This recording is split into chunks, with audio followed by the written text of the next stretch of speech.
ஓம் சைராம், ஜெய் சைராம். என் அன்பின் பிரியமே, இதை நீ கேட்ட சில மணி நேரங்களிலேயே மிகப்பெரிய திருப்பம் ஒன்று உன்னை தேடி வரும். நம்பினால் மட்டுமே ஒரு முறை இதை நீ கேள். நன்றி மறந்தவர்களை எண்ணி நீ நிம்மதியை இழக்காதே குழந்தையே. நீ செய்த உதவிகளை மனிதர் மறக்கலாம், ஆனால் தெய்வம் ஒருபோதும் மறந்துவிடாது. உனக்கு என்ன ஆகிவிட்டது? நீ ஏன் தடுமாறுகிறாய்?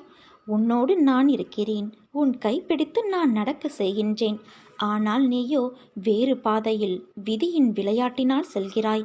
நான் உன் பக்கத்தில்தான் இருக்கிறேன் என்று ஏன் உன்னால் உணர முடியாமல் என்னை விட்டு தூரமாக சென்று விட்டாய்? நீ புலம்பிக் கொண்டே இருக்கிறாய். உன் அருகில் உன்னை பார்த்தபடிதான் நான் இருக்கின்றேன். உலகியல் வாழ்க்கையில் நீ இருக்கிறாய். அதனால் சில நேரம் கடவுளை உதாசீனப்படுத்துகிறாய் என்பது அர்த்தமில்லை. ஒரு நிமிடம் நீ என்னை நினைத்தால் கூட போதுமானது. அதனால் குற்ற உணர்ச்சி வேண்டாம் என் குழந்தையே. என் பிள்ளையை பற்றி எனக்கு தெரியும். உன்னை மாயை என்னும் வலையில் சிக்காமல் நான் பார்த்து கொள்வது என்னுடைய பொறுப்பு. உன் மனதுதான் உன் முதல் எதிரி. நினைக்காத விஷயங்களை கூட அது நினைக்கும்.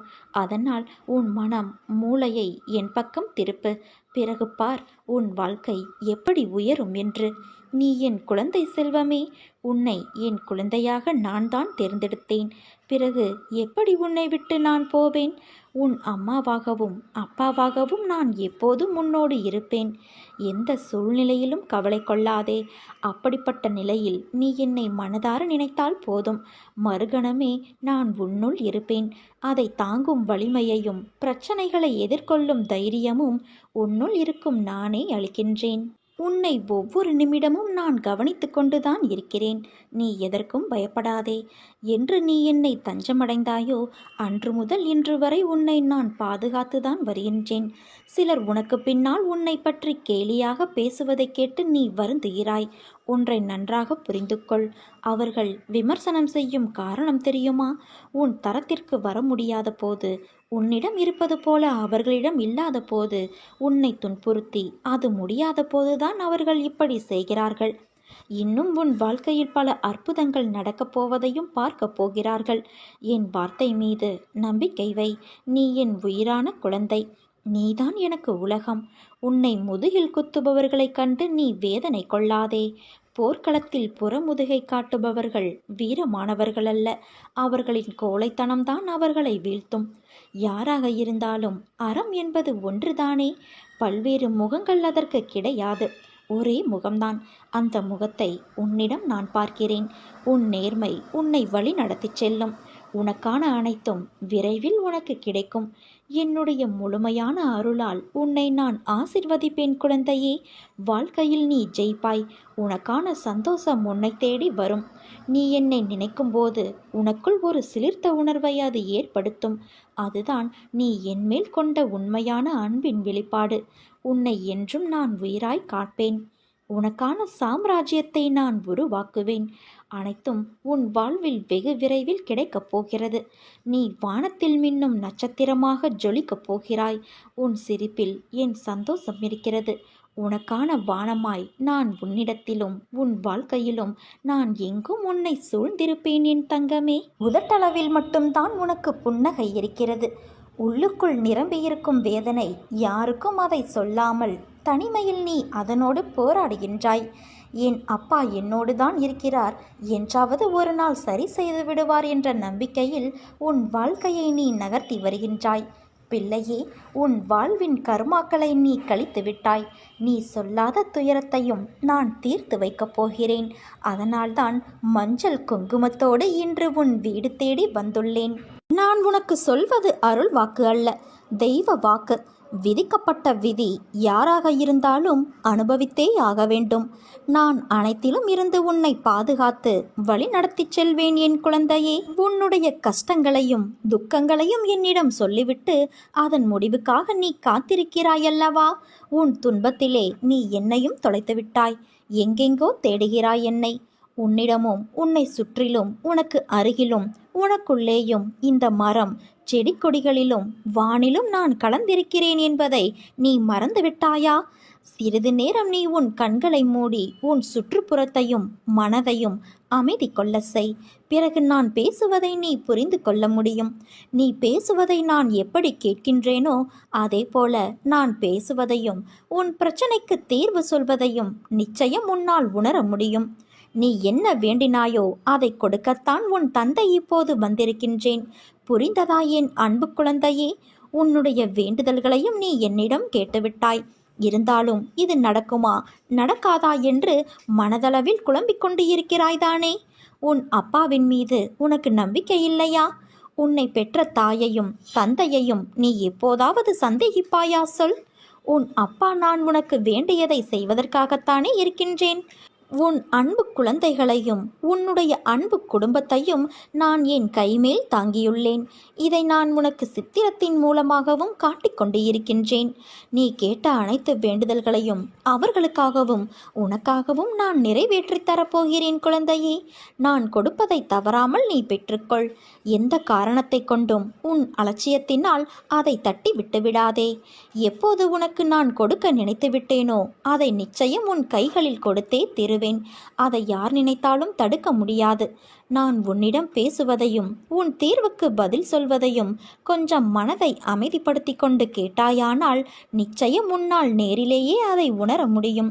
நான் உன்னிடம் பேசுவதற்கு ஆவலாக இருக்கின்றேன். அதைவிட நீ பேசுவதை கேட்பதற்கு மிகவும் நான் மகிழ்ச்சியாக இருக்கின்றேன். உனக்கு நேரம் கிடைக்கும் போதெல்லாம் மனதை அமைதியாக்கிக்கொள். உன் சுற்றுப்புறத்தை அமைதியாக்கிக் கொண்டு என்னோடு நீ மனதளவில் பேசு. நான் நிச்சயம் அதை உணர்வேன். அதை கேட்பதன் மூலம்தான் எனக்கு மிகுந்த சக்தி அளிக்கும். உன்னுடைய பிரச்சனைக்கு உடனே தீர்வை சொல்ல வேண்டும் என்று எனக்கு உந்துதல் கிடைக்கும். அதனால்தான் சொல்கின்றேன். நான் கொடுக்கும் வரத்தை நீ தட்டிவிடாதே குழந்தையே. நிச்சயம் நீ கேட்ட வேண்டுதல்கள் அனைத்தையும் நான் உனக்கு கொடுக்கத்தான் போகின்றேன்.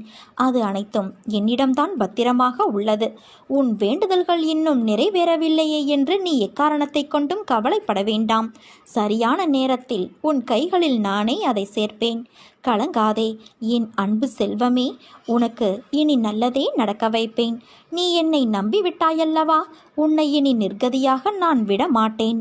உன் மனதில் அவ்வப்போது தோன்றும் வெறுப்புகளுக்கும் கவலைகளுக்கும் நீ இடம் கொடுக்காதே. எதுவானாலும் என் தந்தையின் அருளால் மாறப்போகின்றது. நான் ஏன் இந்த எண்ணத்தில் இருக்க வேண்டும் என்று அவைகளை வெளியேற்று. இல்லாவிட்டால் அவைகள் கொஞ்சம் கொஞ்சமாக உன் மனதை ஆக்கிரமித்து நீ சாதாரணமாக செய்ய வேண்டிய வேலைக்கு கூட பல மடங்கு சக்தியை செலவழிக்கக்கூடிய நிலைக்கு உன்னை கொண்டு வந்துவிடும். மாற்றம் ஒன்றே மாறாதது. எண்ணங்கள் நேர்மறையாக இருக்கும் வரை எப்படிப்பட்ட சூழலையும் உன்னால் சமாளித்து செல்ல முடியும். இதை நீ பலமுறை உணர்ந்து இருப்பாய். நான் உன்னோடு இருக்கும் வரை தைரியமாக நீ முன்னேற வேண்டும் குழந்தையே. உன் வாழ்வில் நடப்பவையெல்லாம் நல்லதொரு மாற்றத்திற்கே என்று நீ உணர வேண்டும். மனதில் உள்ள சங்கடங்களை மறைத்துக்கொண்டு எத்தனை நாட்களுக்குத்தான் வாழ்வது? உன் மனதிலிருந்து நிம்மதியை நீ எப்போதோ இழந்துவிட்டாய். அமைதி வெறும் வார்த்தைகளில் இருக்கிறதே தவிர மனதில் இல்லையே.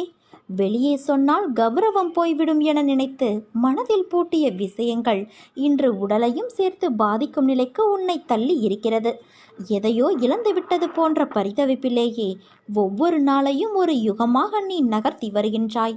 மெல்ல மெல்ல நீ தளர்ந்து விட்டாய். உன்னை தேற்றுவதற்காகவும் உனக்கு உதவிகள் செய்வதற்காகவும் இதோ நான் உன்னோடு இருக்கிறேன். எதிலும் அவசரமோ பதட்டமோ கொள்ளாதே. அது பாழ்பட்டுவிடும். நிதானமான அணுகுமுறையே நடக்க வேண்டியதை கிடைக்க வேண்டியதை உனக்கு கிடைக்கச் செய்யும். காலம் மாறும், காட்சிகள் மாறும், வாழ்வும் மாறும். ஏனென்றால் உன்னோடு உன் தந்தையான நான் இருக்கின்றேன். என்னை நம்பி சரணடைந்தவர்கள் யாராக இருந்தாலும் அவர்களை நான் காப்பாற்றுவேன் என்று வாக்குறுதி கொடுத்திருப்பதால் என் வார்த்தையை காப்பாற்ற நான் பாடுபடுவேன். உன் துக்க நாட்கள் முடிந்து போய்விட்டது குழந்தையே. இனி நிம்மதி உன்னை நிரந்தரமாக ஆட்கொள்ளப் போகிறது. எதையும் சுலபமாக எடுத்துக்கொண்டு நடக்கப் போகிற நிலைக்கு நீ வரத்தான் போகின்றாய். உனக்கு நிம்மதியும் சாந்தியும் கிடைக்கும். உண்மையிலேயே நீ என்னிடம் சரண் புகுந்துவிட்ட குழந்தை என்றால் வேண்டியதை அளிக்க நான் தயாராக இருப்பதை நீ உணர்ந்து கொள்வாய். என்னிடம் இந்த கணமே பூரண சரணாகதியடைந்து பார். மற்ற எல்லாவற்றையும் நான் பார்த்து கொள்கிறேன். உன் வேண்டுதல் எனக்கு கேட்காமல் இருக்குமா? என் இதயம் இலகாமல் இருக்குமா? ஸ்மரணை உன்னுடையதாக இருக்கையில் என் இதயத்தில் எதிர்வினை ஏற்படாமல் போகுமா? நான் சர்வமும் வியாபித்து இருக்கின்றேன். உனக்கு அருகிலேயே நான் இருக்கின்றேன். என் நாமம் உன் மனதில் இருத்திக்கொள். உன் கோரிக்கைகள் எதுவானாலும் கண்டிப்பாக நிறைவேறும். கர்மவினை எவ்வளவு பலமானதாக இருந்தாலும் கன நேரத்தில் நசிந்துவிடும். என் அனுக்கிரகம் உனக்கு நிரந்தரமாக இருக்கும் என் குழந்தையே. நீ என்னுடைய ஆலயத்திற்கு வந்து பிரார்த்தனை செய்தவைகள் நிறைவேறுவதற்கான காலம் வந்துவிட்டது. உன் பிரார்த்தனைகளில் ஒன்று நிறைவேறி உன்னை மகிழ்ச்சி அடைய செய்யும். உனக்கான நல்ல காலம் வருவதற்கு நீ பொறுத்திருந்தாயல்லவா? அந்த காலம் வந்துவிட்டது. மனதில் உள்ள எதிர்மறைகளை அகற்றி நேர்மறை எண்ணங்களோடு மீண்டும் நீ செய்ய வேண்டிய முயற்சிகளை செய்து வா. உன்னால் முடிந்தவரை மற்றவருக்கு உதவியாக இரு. மற்றவர்கள் உனக்கு என்ன செய்தார்கள் என்று ஒருபோதும் எண்ணாதே. நீ இன்னொரு உயிருக்கு செய்யும் உதவி என்னையே வந்தடைகிறது. அதை என்றும் நீ நினைவில் வைத்துக்கொள் என் குழந்தையே. இன்று உன்னை சிரித்த முகத்தோடு பார்க்கும்போது என் மனதில் எழும் சந்தோஷத்திற்கு அளவே இல்லை. உன் சிரிப்பை பார்த்து எவ்வளவு நாள் ஆயிற்று? இன்று நீ நிம்மதியாய் உணர்ந்தாயல்லவா? அதே போல உன் நிலைமையும் மாறும். இந்த வயதில் உழைக்காமல் வேறு எந்த வயதில் உழைக்கப் போகிறாய்? சோர்வு, தோல்வி இவை அனைத்தையும் தூக்கி எறி. உனக்கு கீழே இருப்பவர்களை ஏளனமாக கருதாதே. அவர்களும் உனக்கு நிகரானவர்கள்தான். வேலை, காசு, சொத்து இவைகளை வைத்து மற்றவர்களை நீ எடை போடாதே. என் பிள்ளையை நேர்கோட்டில் வாழ வைப்பதுதான் என் கடமை. பிறரின் நிலையைக் கண்டு நீ நகைக்காதே குழந்தையே. நிலைமை என்பது ஒவ்வொரு மனிதரும் வாழும் நிலையை பொறுத்து அமையும். அதனால் வார்த்தையை பேசும்போது ஒவ்வொரு வார்த்தையையும் யோசித்து பேசு. உன்னை கோபப்படுத்தும் சூழ்நிலை வந்தாலும் அமைதியாக இரு. கோபத்தில் பொறுமையையும் நிதானத்தையும் இழந்து விடாதே. அமைதியாக செல்வது என்பது தோற்பது என்று கருதாதே. தோற்பது முக்கியமல்ல, இறுதியில் யார் நிறைவடைகிறார்கள் என்பதுதான் முக்கியம். உனக்கு பிடிக்காத விஷயங்கள் நடந்தால் அந்த ஒரு நிமிடம் என் நாமத்தை உச்சரி. என்னை உன் நினைவில் கொண்டு வா. மற்றதை உன் தந்தையான நான் பார்த்து கொள்கிறேன். என் தங்கமே, நிதானமாக எல்லோரிடத்திலும் பேசு. இனிமேல் என் நாவில் தோன்றும் சொற்களின் பேரருளை நீ பெறுவாய். நீ எதற்குமே பயப்படாதே, கலங்காதே. உன்னில் நிச்சயம் வெற்றி என்ற தீபத்தை நான் ஏற்றுவேன். நீ உன்னில் பார்க்கும் அனைத்துமாய் அகிலத்தின் ரூபமாய் உனக்கு நான் இருப்பேன். உன் அன்பின் ஆழத்தையும் பக்தியின் தூய்மையையும் நம்பிக்கை, பொறுமை எதையும் எதிர்நோக்கி தாங்கும் உணர்வு அனைத்தையும் நான் அறிவேன். என் பரிபூரண அருளும் ஆசிர்வாதமும் அன்பும் பெற்ற என் செல்ல குழந்தையல்லவா நீ? என் தங்கமே, உன் மனதிற்கு நிம்மதியை தரும் மாற்றங்கள் தான் இப்போது உன் வாழ்வில் நடந்து கொண்டிருக்கின்றன. விரைவில் உன் மனம் எதிர்பார்த்த அந்த நிம்மதியான வாழ்வை நீ வாழப் போகிறாய். இல்லத்தில் உள்ள பிரச்சனைகள் முடிவுக்கு வரும். உன் உள்ளத்தில் அடுத்து என்ன செய்ய வேண்டும் என்ற தெளிவான சிந்தனை பிறக்கும். உனக்கு இனி நல்லதே நடக்கும் என் குழந்தையே. என்னிடம் நீ எதிர்பார்க்கின்ற வாழ்க்கையை ஒருபோதும் கேட்காதே. அதற்கு பதிலாக உங்களுக்கு பிடித்த வாழ்க்கையை தாருங்கள் அப்பா என்று கேட்டுப்பார். அங்கே கிடைக்கும் நீ எதிர்பார்த்ததை விட அதிகமான சந்தோஷம், நிம்மதி நிறைந்த வாழ்வு உனக்கு. ஒரு நல்ல செய்தி விரைவில் வரப்போகிறது. உன் உள்ளமும் இல்லமும் மகிழ்ச்சி அடைய போகிறது. உனக்கான நேரம் துவங்கிவிட்டது குழந்தையே. இனி உன் வாழ்வில் என்றுமே சந்தோஷம்தான். இந்த நொடி முதல் உனக்கு நல்ல நேரம் தொடங்கிவிட்டது. சுந்தரமான அழகு படைத்த சாயி மசூதியின் விளிம்பில் நின்று கொண்டு உதியை ஒவ்வொரு பக்தருக்கும் அவரவர் நன்மையை கருத்தில் கொண்டு விநியோகித்து கொண்டு இருக்கிறார். அவர் மசூதியின் விளிம்பில் நின்று கொண்டு உதியை விநியோகித்தார் என கடந்த காலத்தைய நிகழ்வாக சொல்லாமல் விநியோகிக்கிறார் என்று கூறுவதால் பாபாதான் அந்த உதியை இன்னமும் தருகிறார் என்பது தெளிவாகிறது. சீரடியில் பாபா என்றும் மசூதியின் விளிம்பில் நின்று கொண்டு உதி தந்ததில்லை, தரமாட்டார். இதற்கு என்ன பொருள்? தனது பக்தனுக்கு இந்த நன்மை நடக்க வேண்டியிருப்பதால் உடனடியாக அவனுக்கு உதவி செய்துவிட வேண்டும் என நினைத்து யாரோ ஒருவர் மூலமாக தருகிறார். இந்த யாரோ ஒருவர்தான் மசூதி. அவரது மனதில் உந்து சக்தியை ஏற்படுத்துகிறார் அல்லவா? அதுதான் மசூதியின் விளிம்பில் நிற்பது. அவரவர் நன்மையை கருத்தில் கொண்டு சொல்லப்படுவதால் தனித்தனியாக ஒவ்வொரு பக்தரின் நலனையும் அவர் கவனித்து செயல்படுகிறார் என்பதையும், தன்னை நம்பி வருகிற பக்தரின் நன்மையை தனது மனதில் நிலைநிறுத்துகிறார் என்பதையும் நாம் அறிந்து கொள்ள வேண்டும். இந்த உதியின் பிரபாவம் பற்றி பிறர் சொல்ல தேவையில்லை. பாபாவே அதை நேரடியாக விநியோகம் செய்கின்றார். ஒருமுறை தேவ் என்கின்ற பக்தர் ஞானேஸ்வரி புத்தகத்தை பாராயணம் செய்ய விரும்பினார். பாபாவிடம் கொடுத்து வாங்கினால் சுலபத்தில் படிக்க முடியும் என நினைத்து புத்தகத்தின் மேல் 1 ரூபாயை வைத்து பாபாவிடம் நீட்டினார். பாபா 20 ரூபாய் கேட்டாரை தவிர எந்த புத்தகத்தையும் வைத்து கொள்ள கூறவில்லை. மறுபடி தேவ் வந்தபோது 20 ரூபாய் வாங்கினார். மறுபடி அவரிடம் 25 ரூபாயை வாங்கினார். இப்போதும் அவருக்கு பாராயணம் செய்ய அனுமதியில்லை. பாபாவிடம் ஆன்மீக அனுபவம் பெற்ற பாலக்ராம் மான்கரிடம் பாபாவின் அற்புதங்கள் பற்றி கேள்வி கேட்டு தெரிந்து கொண்டார் தேவ். இன்னொரு 12 ரூபாய் தர வேண்டியிருந்தது தேவானந்த். இவ்வளவும் வாங்கி கொண்டு எதற்காக என் கந்தல் துணியை திருடினாய் என தேவிடம் சண்டை போட்டார் பாபா. தேவ் எதையும் திருடவில்லை. ஆதலால் அப்பேச்சு அவருக்கு புரியவில்லை. தன்னை பற்றியும் தனது அற்புதத்தை பற்றியும் பிறரிடம் கேட்பது தவறானது. அதுதான் கந்தலை திருடுவது. அனுபவத்தை நேரில் உணர வேண்டும் என்கின்றார் பாபா. உதவி விஷயத்திலும் இப்படித்தான். அதன் மகிமையை யாரும் சொல்லாமல் நாமே நமது சொந்த அனுபவத்தின் மூலம் அறியலாம். பாபா தேகத்தில் இருந்தபோது எத்தகைய பேரானந்த அனுபவம் ஏற்பட்டதோ அதே வகை அனுபவத்தை இப்போதும் நம்மால் உணர முடியும் என்கின்றார் பாபா. சோதித்து பார்த்து அற்புதத்தை அனுபவித்தால் நன்மைதான்.